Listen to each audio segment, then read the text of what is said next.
Este es un gran problema, hermanos, pero no es un gran problema simplemente porque lo dijo un pastor. Es un gran problema porque muchos cristianos viven así. Es un gran problema porque es la vieja mentira de la salvación por obras que heredamos del judaísmo, luego del catolicismo, luego del protestantismo, y lo tenemos en el adventismo todavía.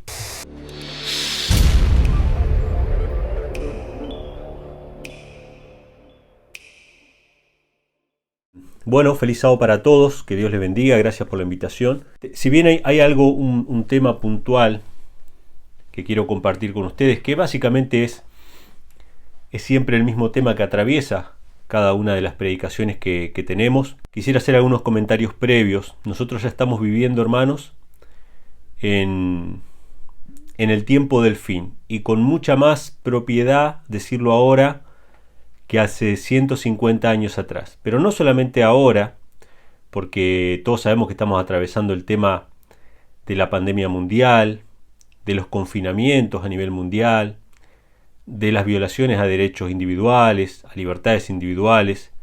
No solamente ahora por eso, ya desde el año 1995, si no me equivoco, cuando el Papa Juan Pablo II dio su encíclica Dies Domini, hablando acerca del día domingo, del día, según la Iglesia Católica, el día de descanso, el día de reposo.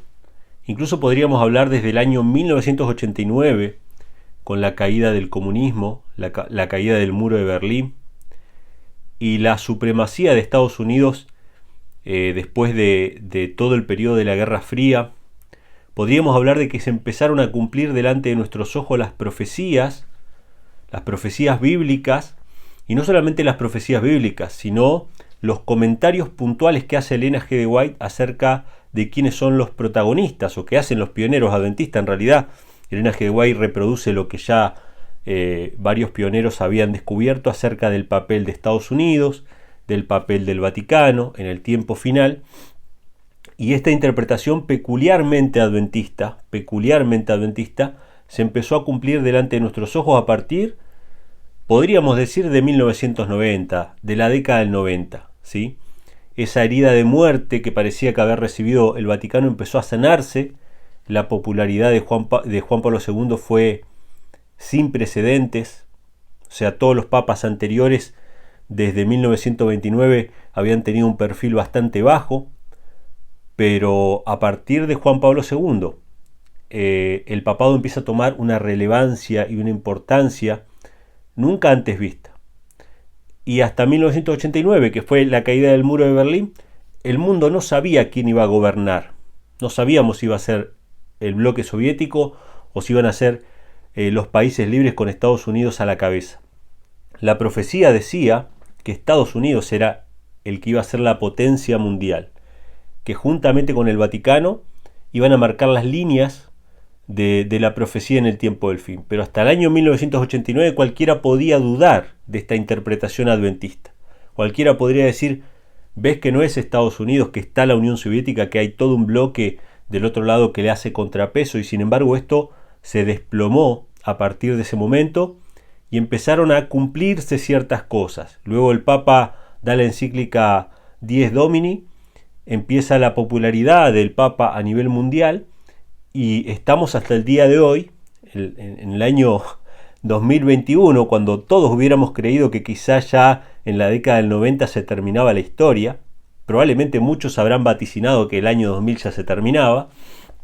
Sin embargo, 20 años después todavía estamos acá. Y no quiero quitarle crédito a la emergencia o a la urgencia del mensaje con esta reflexión que hago, pero cualquiera de nosotros que hubiera vivido en ese momento y hubiese tenido la perspectiva bíblica y profética hubiera dicho que las condiciones estaban absolutamente dadas en el año 1990, 95, ¿sí? Incluso justo antes del año 2000, para que se desencadenaran los acontecimientos que cada uno de nosotros estamos esperando como adventistas del séptimo día, como cristianos, ¿sí? Que se van a dar a nivel mundial. Sin embargo, esto no fue así. El tiempo pasó, probablemente la misericordia de Dios para con su pueblo haya dilatado esos días para que la iglesia pueda estar preparada, y ahora estamos en un momento en el cual decimos, bueno, en cualquier momento se desencadenan los eventos finales. Lo que sí hay que destacar, o lo que sí hay que reconocer, es que el tema de la pandemia a nivel mundial, o de los confinamientos a nivel mundial, o de las directrices dadas por una organización supranacional como la OMS, a través de la ONU, ¿sí?, a todos los países, y la obediencia de todos los países a una directriz sanitaria, es algo sin precedentes. Es decir, esto nunca sucedió en la historia. Hubieron otras pandemias, hubieron otras crisis, hubieron muchísimas otras cosas a las cuales se les adjudicó el fin del mundo, pero ninguna con la característica prácticamente universal que tuvo esta pandemia. Y digo prácticamente porque hubieron países que no se sujetaron a la Organización Mundial de la Salud o a las directrices de la OMS. Hubieron muchos países que directamente hicieron su propia política sanitaria libre, sin ningún problema, como el caso de Suecia y otros países más. Y bueno, esto se dio en diferentes países con diferente intensidad, pero sí podemos decir a ciencia cierta que las condiciones del mundo hoy están lo suficientemente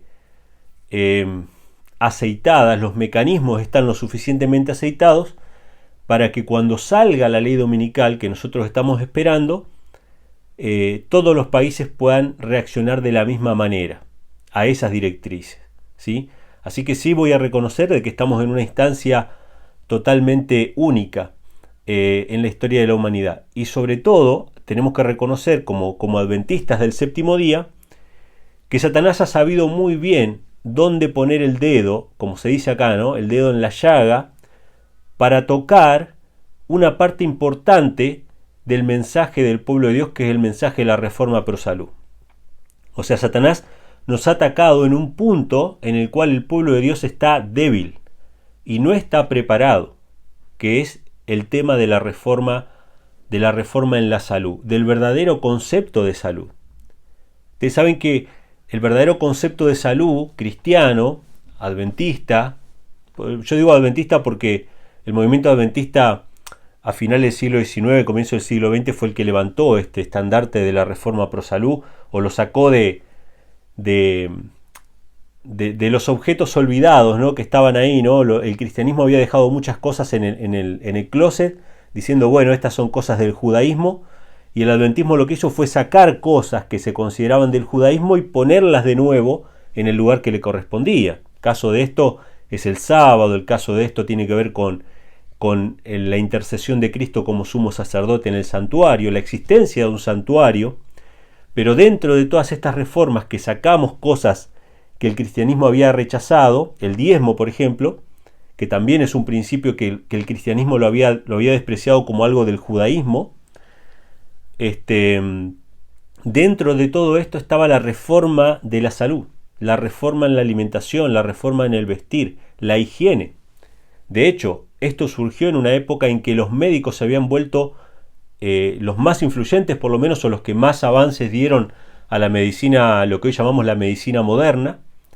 Después de haber salido de 1500 años de oscuridad, fueron médicos higienistas, surgió el higienismo, y el higienismo estaba basado en reglas de higiene de la Biblia. O sea que el movimiento adventista fue crucial en este levantamiento de la salud bíblica.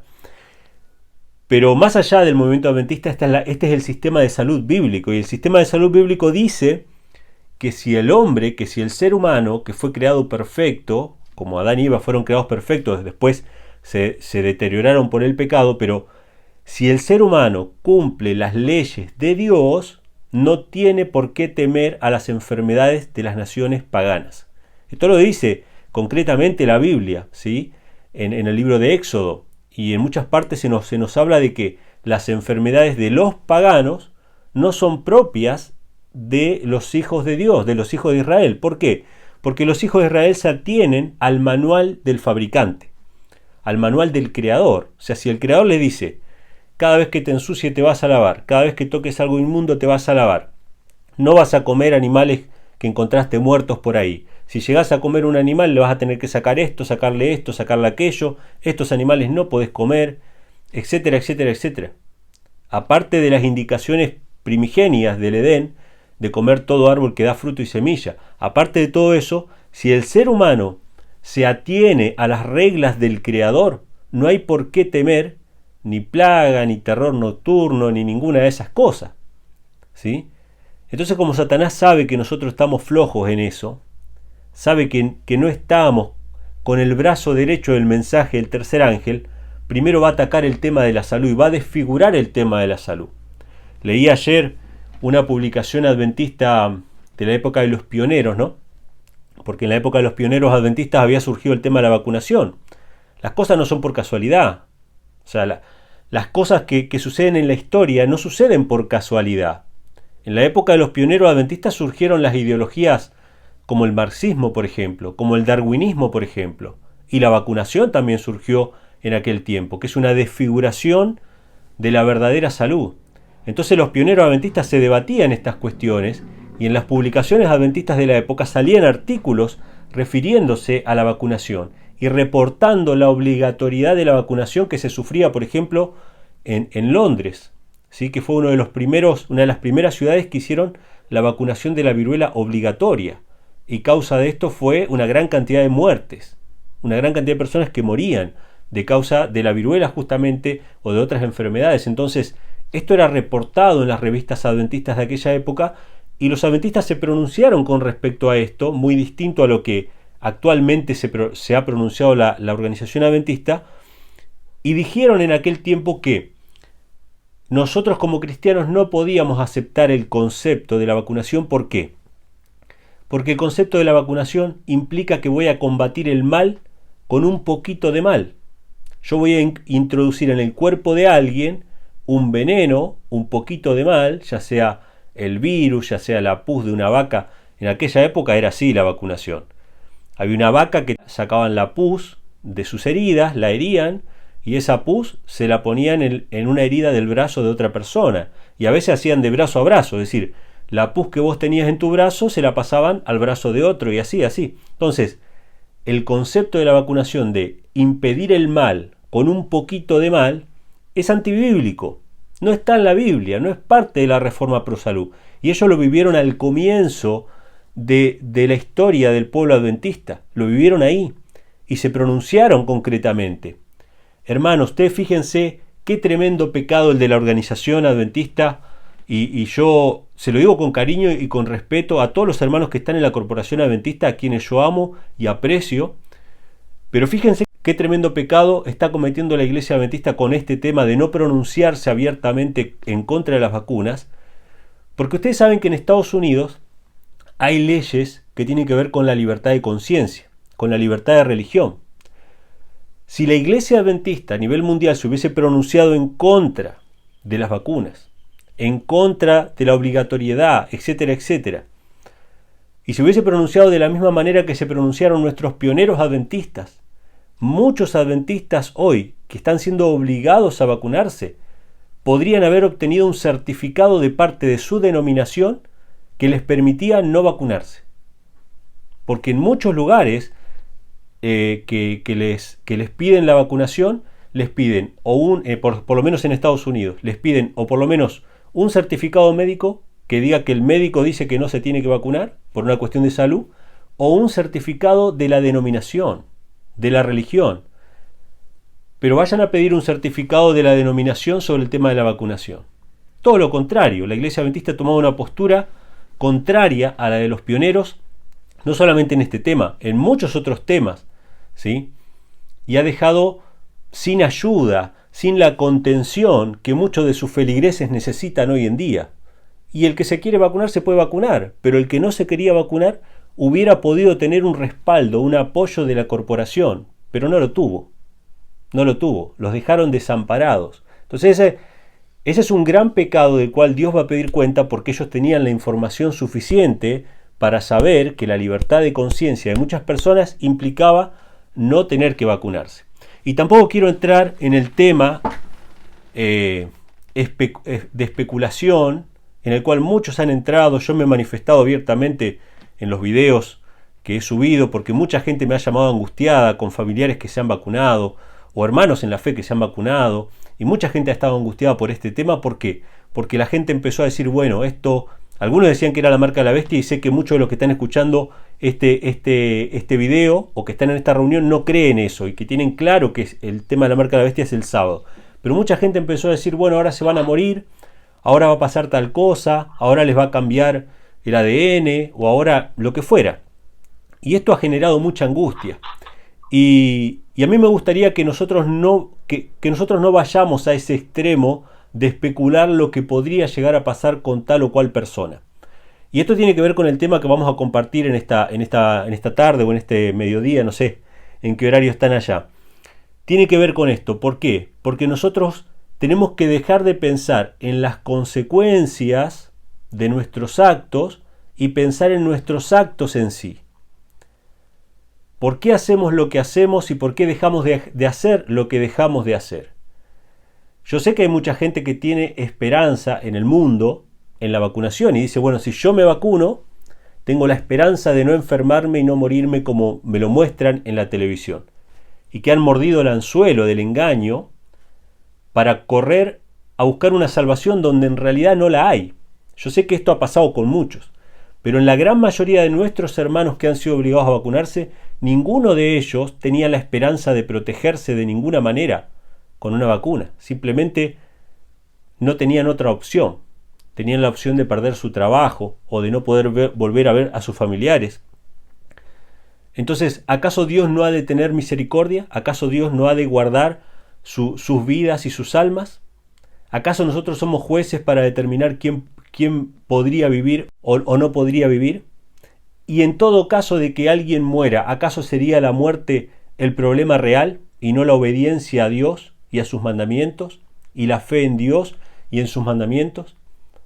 Entonces, hermanos, no me gustaría que caigamos en esa cuestión de que si bien todos sabemos que la vacunación no nos va a ayudar, no nos va a solucionar ningún problema, es más, nos lo puede causar, como está registrado en toda la historia de la vacunación, y no solamente con la vacunación del COVID, sino en toda la historia de la vacunación está registrado que ha causado más problema que beneficio, que nunca han sido beneficiosas las vacunas de ningún tipo, en ninguna época y en ningún momento han sido beneficiosas, sino que el cumplimiento de las leyes de Dios han sido los que han traído bendición a la humanidad, entre ellos la higiene, ¿sí? La higiene y la alimentación. Cuando el ser humano cambió la higiene, los hacinamientos que habían en las grandes ciudades, donde cada persona podía tener su lugar, antes se compartían entre 10 o 15 familias, compartían un baño y estaban todos hacinados los pobres en las grandes ciudades. Por eso Elena G. de White insta a los pobres a salir de las grandes ciudades e irse a vivir al campo, para vivir como reyes y reinas. Eso lo dice la sierva del Señor. En aquella época sufrían de esta manera. Cuando se cambió esto y se aplicaron las medidas de higiene a través de el alcantarillado, el agua potable, el acceso a la comida, etcétera, etcétera, todo esto fue lo que alargó la vida del ser humano. La alargó. Obviamente que no cumplían perfectamente toda la ley de Dios. La gente siguió comiendo animales inmundos, etcétera, etcétera, pero el cumplimiento de ciertas leyes de higiene son los que han alargado la vida del ser humano. Y es lo que sigue alargando la vida hasta el día de hoy. Es decir, y hoy estamos violando otras leyes de Dios, como por ejemplo el tema de comer de más. Y el gran problema hoy de salud ya no tiene tanto que ver con las enfermedades infecciosas, sino con las enfermedades coronarias. La gente se muere del corazón, o se muere de un infarto, o tienen el colesterol alto, etcétera, etcétera. Son consecuencias de no cumplir otras leyes de Dios. Pero nosotros como cristianos tenemos solamente una ley y tenemos solamente una guía, que es la palabra, y sabemos en qué poner nuestra confianza. Ahora, hay muchos hermanos que no han tenido la posibilidad de elegir estas cuestiones y no han puesto su esperanza en las vacunas, de ninguna manera. Entonces, seamos prudentes, hermanos, en cuanto a la información que difundimos. Yo les voy a dejar un dato si a ustedes les interesa información de calidad sobre el tema de la vacunación, información de calidad. Son solamente y puramente papers publicados, solamente papers publicados.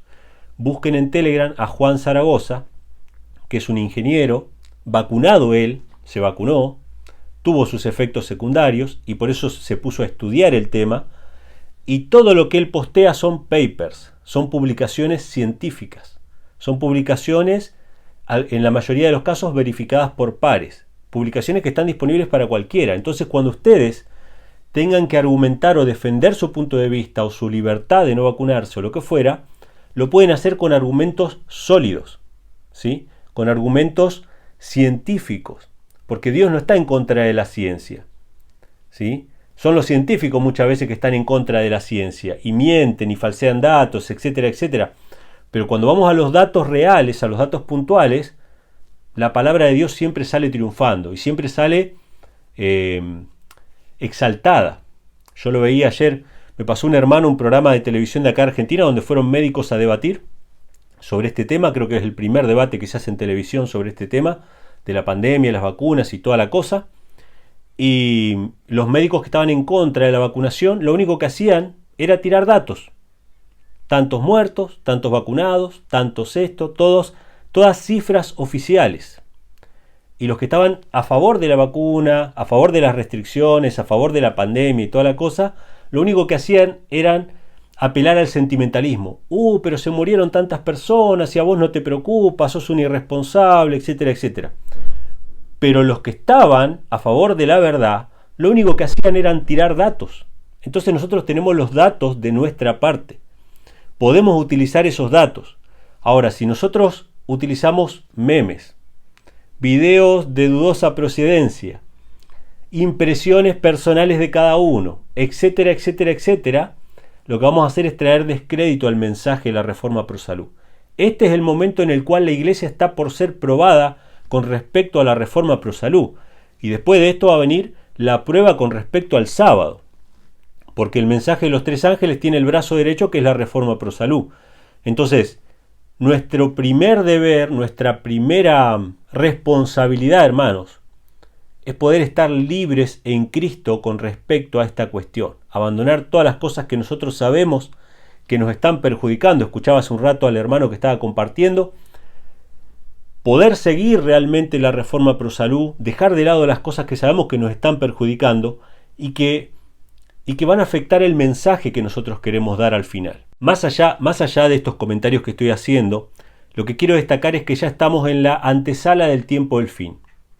Ya estamos ahí cerquita a la vuelta de la esquina de la ley dominical. Recuerden siempre, hermanos, que puede pasar lo que pase con el Papa, puede pasar lo que sea con Biden, con Trump, con la vacuna, con los confinamientos, puede pasar lo que pase, pero nuestra señal como pueblo peculiar es la ley dominical nacional en Estados Unidos. Yo sé que hay muchos pastores, muchos ministros, muchos de ellos muy conocidos y muy famosos, que vienen diciendo que la ley dominical va a salir más o menos de hace 3, 4 años atrás. Esto es un gran problema. Esto es un gran problema. Yo sé que hay intereses creados. ¿Por qué digo esto? ¿Por qué esto es importante? Porque si Dios nos dio una señal, lo dice la sierva del Señor y lo dice Cristo. Cristo en Mateo 24, la abominación desoladora, y lo dice la sierva del Señor hablando acerca de la ley dominical en Estados Unidos. En ambos casos se nos dice que esa es la señal de que ya le queda ahí poquito tiempo hasta la venida de Cristo. Ahí sí ya podemos decir con absoluta certeza que se termina el tiempo, se termina la historia. Ahora, ¿puedo yo tener una visión previa de cuándo va a salir la señal? ¿Puedo yo tener una señal de la señal? ¿Puedo anticiparme a la señal que Dios quiere darme? Evidentemente no. Todos los que salen a decir la ley dominical va a salir en 1 año, en 2 años, en 3 años, están siendo utilizados por el enemigo para sembrar lo que más le gusta al diablo. Temor. Temor en los corazones de la iglesia. ¿Sí? Yo he escuchado pastores decir en el año 2017 que ellos sabían por revelación o por sueño que ese año iba a salir la ley dominical. Y después el año siguiente, y todos esos pastores y ministros no salieron a pedir perdón. No salieron a disculparse de sus presunciones. Entonces, hermanos, esperemos como la iglesia primitiva la señal. Esperemos la señal con gozo y con alegría. ¿Sí? Ustedes imagínense cuando Cristo les dice, cuando vean los ejércitos romanos que rodean Jerusalén, entonces huyen a los montes.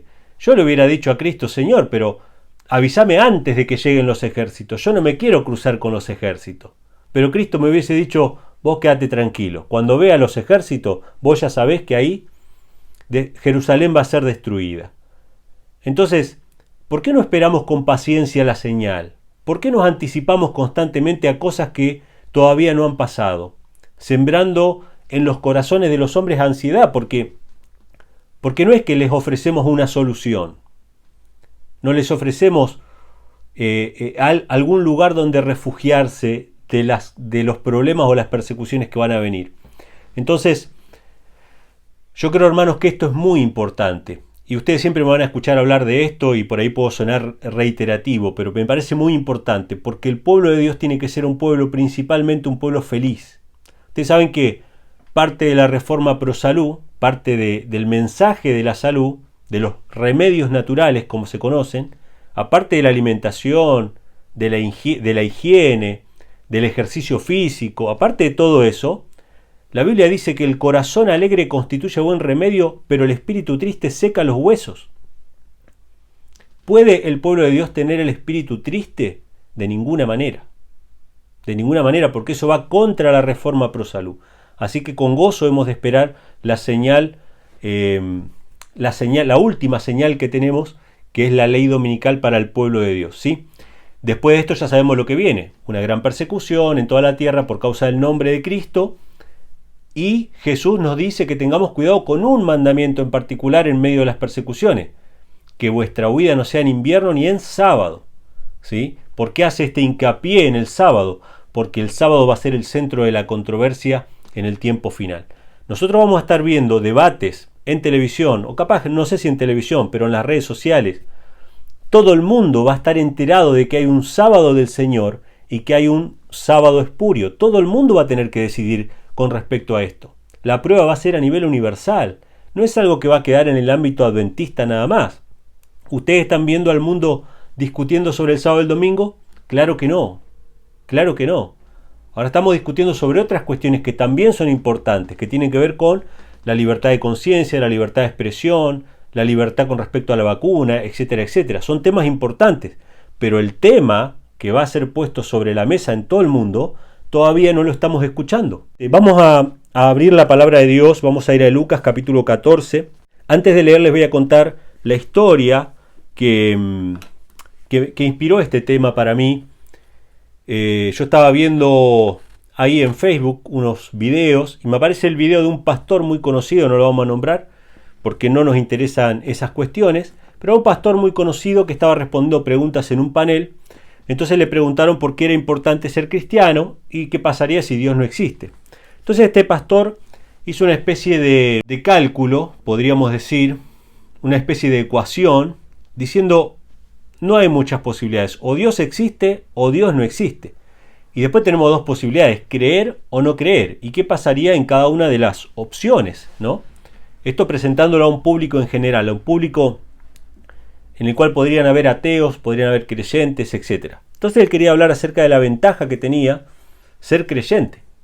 Más allá de si supiéramos o no que Dios existe o lo pudiéramos comprobar o no. Entonces él dice, bueno, si yo creo en Dios y si Dios no existe, a lo sumo, bueno, me muero, no pasa nada, pero viví una vida correcta, una vida sin tantos sufrimientos en esta tierra, sin tantos vicios, sin tantas cuestiones, una vida medianamente feliz, y bueno, no habrá vida eterna, no habrá recompensa, pero viví dentro de todo bien. Si Dios no existe y yo no creo, bueno, voy a vivir una vida con sufrimientos, golpeándome, bueno, teniendo un montón de problemas en definitiva, y al final voy a morir igual como el que creyó, y ninguno de los dos va a tener una recompensa.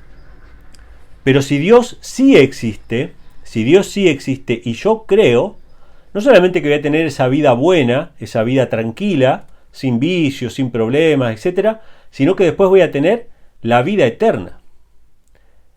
Pero si yo no creí y Dios sí existe, no solamente que tuve toda esa vida mala, sino que al final voy a sufrir la muerte eterna. Entonces, el pastor concluía diciendo que, en definitiva, era negocio creer. Era mucho más conveniente creer, más allá de que si Dios existía o no existía. ¿Y cuál es el problema con esto? ¿Cuál es el gran problema que tiene esto? Esto tiene un gran problema. ¿Por qué? Porque si Dios existe, Y si Dios es como la Biblia lo presenta, un Dios omnisapiente, que conoce la justicia, que conoce las intenciones de los corazones de los hombres, ¿acaso este Dios no se daría cuenta de que estamos siguiéndole a Él solamente por conveniencia? ¿Acaso no se daría cuenta que hicimos una vida religiosa simplemente para evitar problemas mundanales? Y para que si en todo caso Dios existiera, heredemos la recompensa de la vida eterna. ¿Acaso Dios no se daría cuenta de que somos hipócritas y nos perderíamos igual? Este es un gran problema, hermanos. Pero no es un gran problema simplemente porque lo dijo un pastor. Es un gran problema porque muchos cristianos viven así. Es un gran problema porque es la vieja mentira de la salvación por obras que heredamos del judaísmo, luego del catolicismo, luego del protestantismo, y lo tenemos en el adventismo todavía. Por más que nuestros pioneros hayan hablado, enciclopedias enteras en contra de la salvación por obras, nosotros seguimos creyendo en la salvación por obras. Y no solamente en la salvación por obras, sino en la salvación como búsqueda de una recompensa final. Y a Jesús se le presentó esta cuestión, esta discusión, y él lo aclaró de una manera que nunca lo había visto yo por lo menos, pero Dios me lo ha mostrado así en estos días y lo quiero compartir con ustedes. Esto se encuentra en Lucas capítulo 14, versículo 12.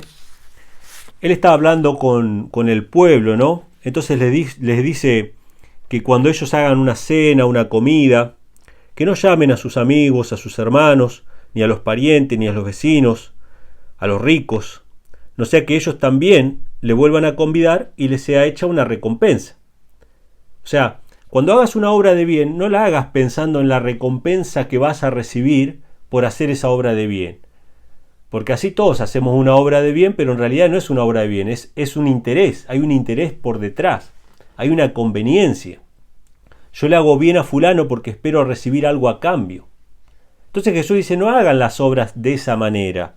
Dice, pero si vos se lo haces a los pobres, el versículo 13, cuando hagas banquete llama a los pobres, los mancos, los cojos y a los ciegos, llama a todas las personas que no te pueden recompensar, que no te pueden dar nada, y en el verso 14 dice, serás bienaventurado porque ellos no te pueden recompensar, pues tú serás recompensado en la resurrección de los justos. Y entonces acá entra la cuestión, ¿no? Porque, claro, la gente escuchó y dijo, bueno, hay una recompensa más grande que la que me pueden llegar a dar mis parientes, mis vecinos, los ricos, etcétera, etcétera, etcétera. El corazón convenenciero del hombre, egoísta del hombre, dice, bueno, yo voy a hacer las obras buenas a los que no me pueden dar nada. Así me dan una recompensa más grande en la resurrección.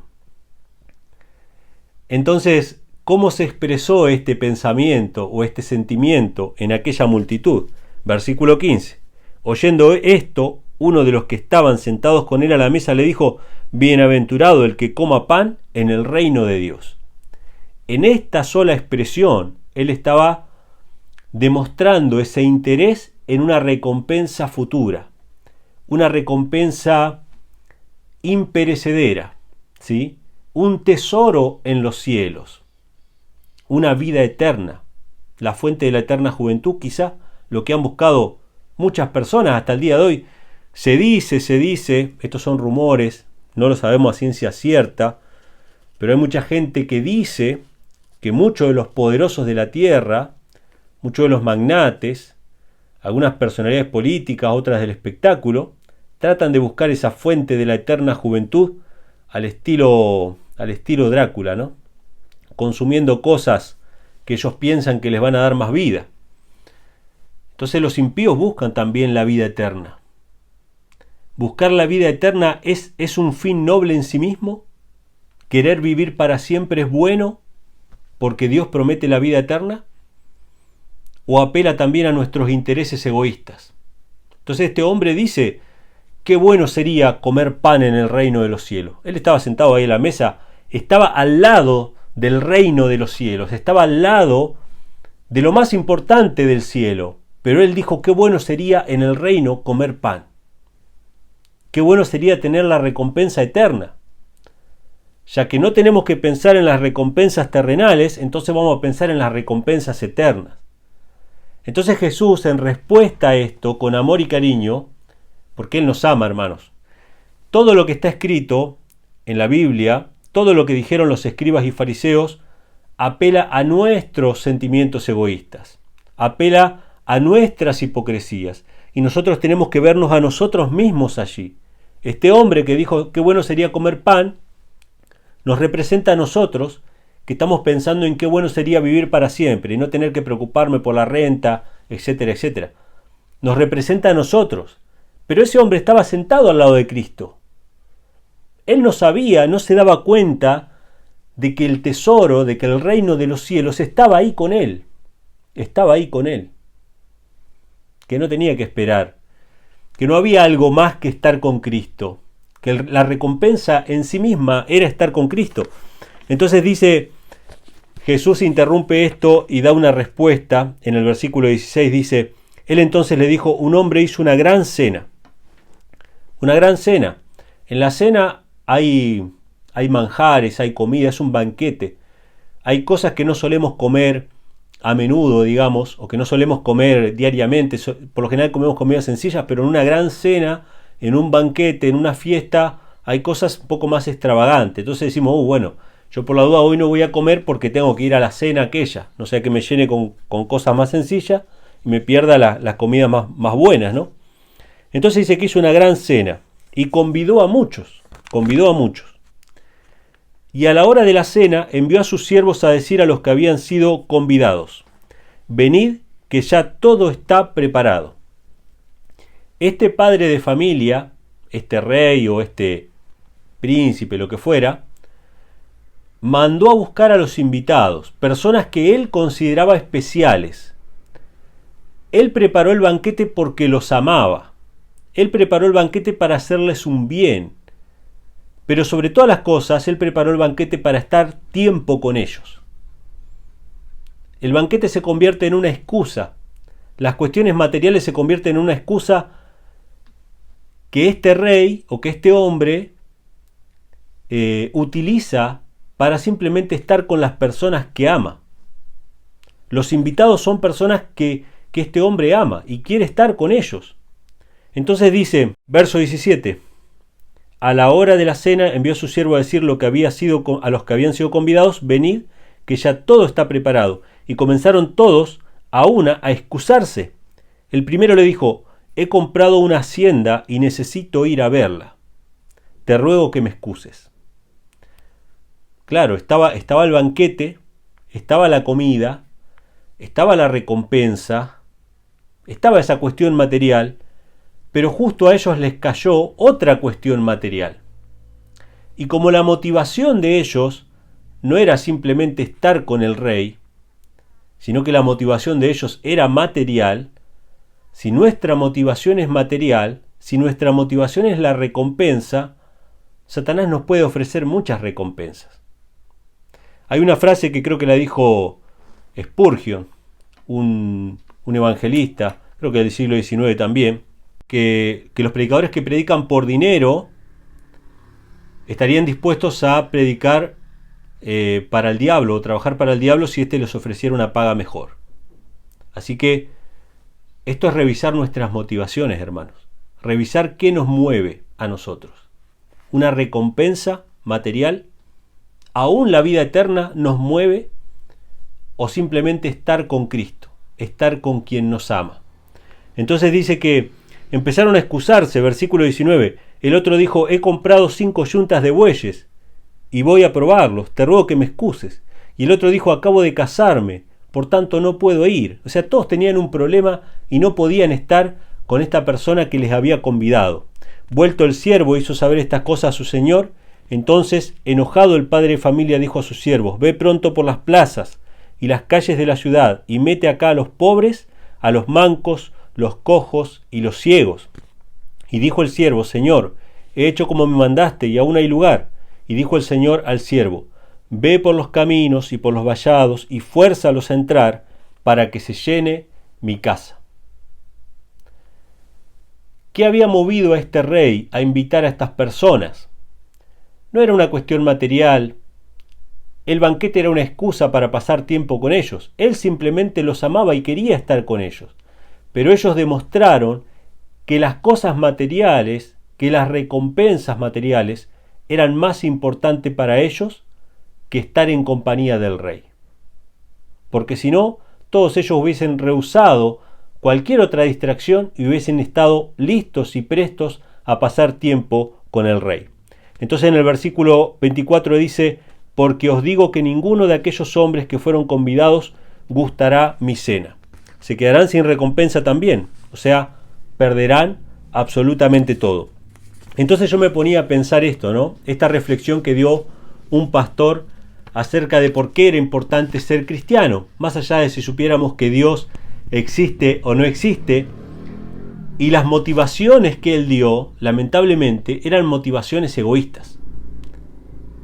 Nosotros estamos con Dios no por la recompensa, no por los sufrimientos que podríamos llegar a evitar en esta tierra, o las bendiciones que podríamos llegar a recibir en esta tierra, porque de hecho todos aquellos que fueron más fieles servidores de Cristo atravesaron persecuciones, atravesaron privaciones, el mundo de ellos no era digno, ¿sí? Y tampoco es por la vida eterna, porque ¿acaso el infierno católico no ofrece una vida eterna? ¿Acaso las condenaciones del infierno, como lo presenta la Iglesia Católica, que obviamente no está en la Biblia, pero ellos lo predican, de que hay un lugar de tormento eterno donde la gente va a vivir para siempre? ¿Acaso no es una buena recompensa también eso? ¿Qué es lo que hace la diferencia? ¿Vivir para siempre es la recompensa o estar con Cristo es la recompensa? Pasar tiempo con aquel que nos amó tanto, que estuvo dispuesto a dar su vida por nosotros. ¿Cuáles son nuestras motivaciones? ¿Vivir una buena vida aquí sin demasiados problemas? Y en todo caso, si Dios existe, bueno, encima heredamos la vida eterna. ¿Esas son nuestras motivaciones? ¿O estar con Cristo? Me vino a la mente, mientras preparaba este tema, un salmo que menciona esto, ¿no? Esto está en Salmos, capítulo 84, versículo 10. Y fíjense lo que dice, ¿no? Qué importante cambiar nuestra perspectiva sobre este tema, sobre nuestras motivaciones en nuestra vida cristiana. ¿Por qué somos cristianos nosotros? ¿Por qué somos religiosos? Porque no hay otro lugar donde podamos estar, donde podamos ser felices, si no es en la compañía de nuestro Señor, si no es en la compañía de nuestro Maestro. Y en esto no interfieren ninguna de las cosas materiales. Pregúntenle a un fanático del deporte, pregúntenle a un fanático del rock o del cine, ¿qué prefiere? Si prefiere miles de dólares o pasar un día con la persona a la cual ese fanático admira. Va a elegir pasar tiempo con aquella persona a quien admira. Va a pagar miles de dólares por el autógrafo original de su ídolo.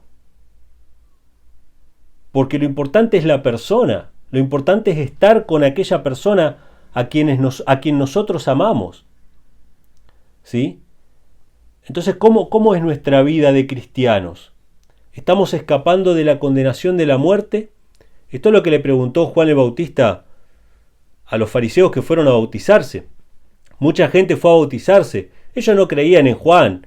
Ellos no creían en el mensaje de austeridad de Juan el Bautista, pero dijeron, bueno, si llega a ser profeta de Dios, mejor nos bautizamos, entonces ya nos cubrimos con el seguro y por las dudas nos bautizamos. Juan los sacó corriendo, les dijo, ¿quién les enseñó a ustedes a huir de la condenación del infierno?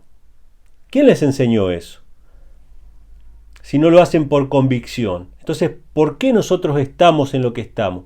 ¿Queremos salvarnos de la muerte? ¿Queremos salvarnos de la perdición? ¿O simplemente queremos estar con el único que nos amó tanto, que estuvo dispuesto a morir por nosotros? Según el Salmo capítulo 84, versículo 10 dice, porque mejor es un día en tus atrios que 1000 fuera de ellos. Escogería antes estar a la puerta de la casa de Dios que habitar en las moradas de maldad. Si nos dieran a elegir vivir 1000 años o vivir eternamente o estar un día con Cristo, ¿qué elegiríamos? ¿Qué elegiríamos, no, hermanos? El salmista elige estar un día en la presencia de Dios que 1000 días fuera de su presencia o habitar en moradas de maldad. No hay otro lugar donde podamos estar. Esto lo expresa también el Evangelio de Juan, capítulo 6, versículos 59 en adelante. Jesús estaba enseñando, ¿no?, en la sinagoga. Mucha gente no quería escuchar el mensaje. Él les había dicho que tenían que comer su carne, beber su sangre, que Él era el verdadero pan que había descendido del cielo. La gente se enojó mucho con Cristo, la cosa se estaba tornando bastante violenta, y muchos de sus discípulos se asustaron con esta situación. Entonces en el versículo 59, versículo 60 dice: muchos de sus discípulos al oírlo dijeron: dura es esta palabra, ¿quién la puede oír? Sabiendo Jesús en sí mismo que sus discípulos murmuraban de esto, les dijo: ¿esto os escandaliza? Pues qué si vieres al Hijo del Hombre subir a donde estaba primero. El Espíritu es el que da vida, la carne para nada aprovecha. Las palabras que yo os he hablado son espíritu y son vida. Mas hay algunos de vosotros que no creen, porque Jesús sabía desde el principio quiénes eran los que no creían y quién le iba a entregar. Y dijo: por eso os he dicho que ninguno puede venir a mí si no le es dado de mi Padre. O sea, el Espíritu Santo, el Espíritu de Dios, es el que nos guía a Cristo.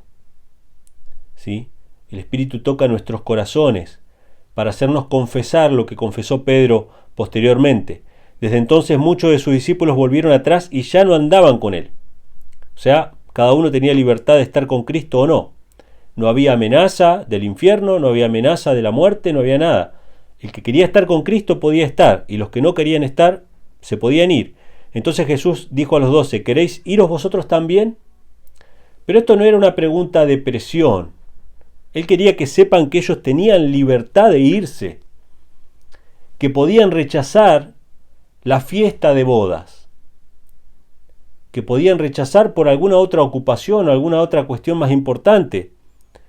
Entonces Simón Pedro, dice en el verso 68, le respondió: Señor, ¿a quién iremos? Tú tienes las palabras de vida eterna. ¿Qué era lo que motivaba a estos discípulos a estar con Cristo? ¿Glorias materiales? ¿Salvación? Etcétera, etcétera. No encuentro otro lugar donde haya paz en mi corazón. No encuentro otro lugar, otra persona donde pueda contemplar la bondad y el amor de Dios. No encuentro otra cosa. No hay nada que llene mi corazón, sino solamente las palabras de vida eterna que salen de la boca de Cristo. ¿Por qué queremos estar con Cristo? ¿Por qué seguimos este camino? ¿Para tener vida eterna en el futuro? No, porque queremos estar a los pies de Cristo, queremos caminar con Él, queremos estar en su presencia. Es el único lugar de reposo, es el único lugar de descanso para nuestra alma, estar con Cristo. Entonces el verso 69 dice: nosotros creemos y conocemos que tú eres el Cristo, el Hijo del Dios viviente. Este es otro punto en el cual no me voy a meter ahora, pero se ha hablado ya en este espacio, de que la comprensión de la naturaleza o la relación filial entre Cristo y su Padre es lo que conmueve el corazón del hombre para aceptar el amor de Dios. No es lo mismo decir Dios bajó y murió por nosotros que decir Dios se entregó a su Hijo y ese Hijo se entregó por nosotros. No es lo mismo. No es lo mismo. No es lo mismo que muera tu hermano a que muera tu hijo. No es lo mismo. La medida del amor de Dios se ve en la medida del don que estuvo dispuesto a entregar ese Dios. Si Dios estuvo dispuesto a entregar a su hermano, es una medida. Si Dios estuvo dispuesto a entregar a su hijo, es otra medida. Y es solamente esa medida la que destraba el corazón endurecido del hombre para que contemple el amor de Dios. No se puede de otra manera, hermanos. Por eso es tan importante el mensaje de la deidad. Es tan importante que los pioneros lo tenían también y que la iglesia lo ha negado actualmente. Dios tiene un hijo por medio del cual creó todas las cosas y lo entregó por nosotros. Y cuando entregó a su hijo, no entregó a uno de los que tenía, entregó a todo lo que tenía, a riesgo de perderlo para siempre. Porque ¿qué hubiera pasado si Jesús pecaba? Si Jesús pecaba, Dios se quedaba sin su hijo. Esto es importante, hermanos. Así que bueno, ¿qué vemos acá, hermanos? Que el apóstol Pedro estuvo dispuesto a estar con Cristo a pesar de todo, a pesar de los problemas que podían llegar a surgir, por la sencilla razón de que no había otro lugar a donde ir. Lucas capítulo 14, quedamos en el versículo 24, en el verso 25 dice: grandes multitudes iban con él y volviéndose les dijo: si alguno viene en pos de mí y no aborrece a su padre, a su madre, a su esposa, a hijos, hermanos, hermanas y aún también su propia vida, no puede ser mi discípulo, y cualquiera que no trae su cruz y viene en pos de mí no puede ser mis discípulos. O sea, él les aclaró que podían llegar a perder sus posesiones, que podían llegar a perder sus familiares, que podían llegar a perder su propia vida, y esta aclaración se hace después de haber entendido cuál era el propósito y cuál era el galardón, cuál era la recompensa que Cristo les estaba ofreciendo en la resurrección.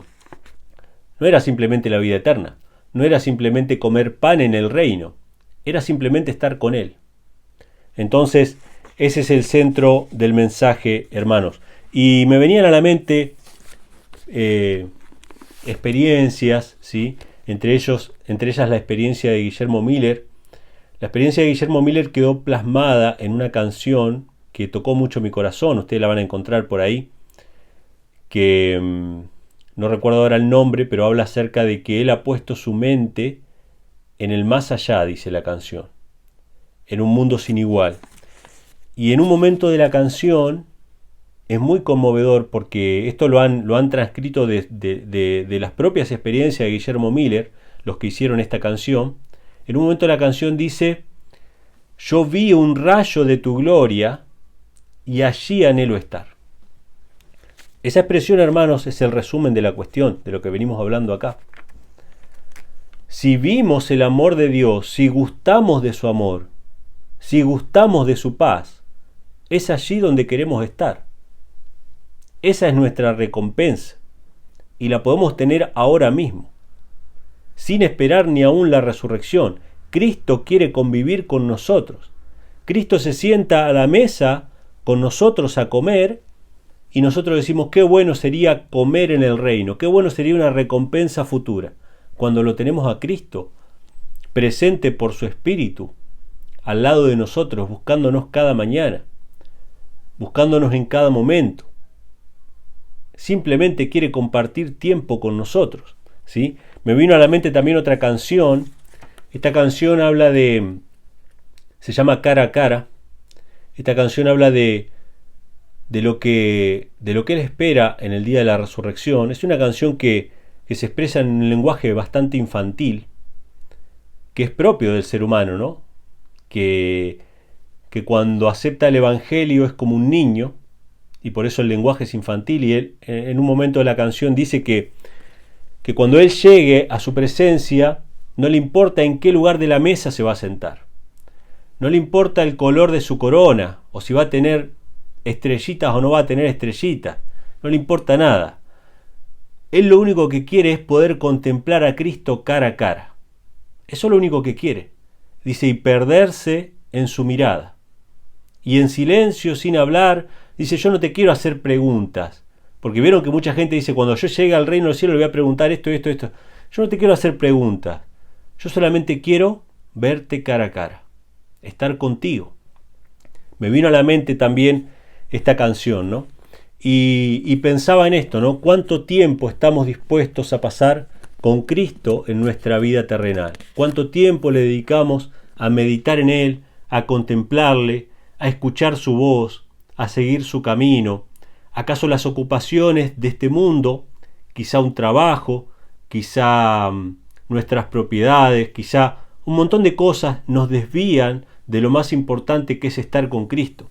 ¿De qué manera nosotros demostramos el amor a nuestra familia? ¿Qué es lo que más necesita un hijo? Aparte de las cosas materiales. Sí, es verdad que tenemos que darle cosas materiales a nuestros hijos, pero ¿qué es lo que más quiere nuestro hijo? Que le compremos todos los juguetes que salen, que le compremos todas las cosas, los celulares. ¿Quieren eso o quieren que pasemos tiempo con ellos? ¿O quieren conversar con nosotros, nuestros hijos? Yo lamento mucho haber perdido valiosos años de la vida de mi hijo y no haber dedicado el tiempo con él. Yo pensé que le estaba cuidando, ocupándome de otras cosas, pero lo más importante era pasar tiempo con él. ¿Cuánto tiempo pasamos con nuestra esposa, con nuestra familia? ¿Cuánto tiempo pasamos con nuestros padres que están ancianos? El amor, la verdadera religión, es pasar tiempo con nuestros seres queridos, dedicarles el tiempo necesario, pasar tiempo con ellos. Es la única manera que se demuestra el amor. ¿Qué es más valioso para nuestros ancianos? ¿Que les compremos algo, le mandemos un regalo por correo, o que vayamos a verlos y estemos con ellos? De la misma manera pasa con Cristo. Cristo no se pone contento porque nosotros repartimos un montón de libros simplemente, o porque simplemente dimos una ofrenda, o porque guardamos el sábado simplemente. Él se pone contento porque pasamos tiempo con Él, porque Él nos ama, y su amor lamentablemente no siempre es correspondido, y no siempre es retribuido de la misma manera. Cristo es este padre de familia que preparó el banquete como una excusa, con el solo propósito de pasar tiempo con nosotros, y nosotros teníamos cosas más importantes que hacer. Yo sé que, como decíamos al principio, ¿no? Estamos en los tiempos finales. Estamos a la vuelta de la esquina de la ley dominical. Estamos con todo eso encima. Pero aún así, Dios nos permite predicar el Evangelio libremente, prácticamente con absoluta libertad. Sé que hay censuras en ciertos medios de comunicación, pero aún así y todo, nosotros nos reunimos en foros, nos reunimos en estas iglesias virtuales. Hay muchos hermanos que ya se están reuniendo en iglesias físicas, que ya están teniendo libertad para reunirse de esa manera. Aún así todo, la gran mayoría podemos viajar dentro de todo, con ciertas restricciones, pero podemos hacerlo. Hace poco una hermana, estábamos en un sábado compartiendo, y bueno, nos estábamos despidiendo de algunos hermanos. Entonces yo le estaba comentando que tenía que viajar, y bueno, yo tenía que empezar medio de nuevo en otro lugar. Y entonces la hermana me dice, bueno, que tenga feliz viaje y que todo le vaya bien en su nueva vida. Pero hizo el paréntesis, ¿no? Y dijo, aunque sabemos que se vienen las cosas. Entonces, dentro de sus buenos deseos, que yo sé que fueron buenos deseos, esos buenos deseos se vieron de alguna manera empañados por la preocupación de una persecución que en realidad no estábamos viviendo en este momento. ¿Sí? Se vieron empañados por eso. Y entonces yo le hice una pregunta, le dije, hermana, mire, con cariño, ¿no? Con amor, porque yo sé que lo que ella dijo hacia mí también era con cariño y con amor. Yo le dije, hermana, si yo le doy a elegir a usted, ¿qué prefiere? ¿Vivir en la Edad Media o vivir en la actualidad? Y la hermana se rió y se dio cuenta de que no valoramos las cosas que tenemos, de que no le damos el valor a las bendiciones que tenemos ahora.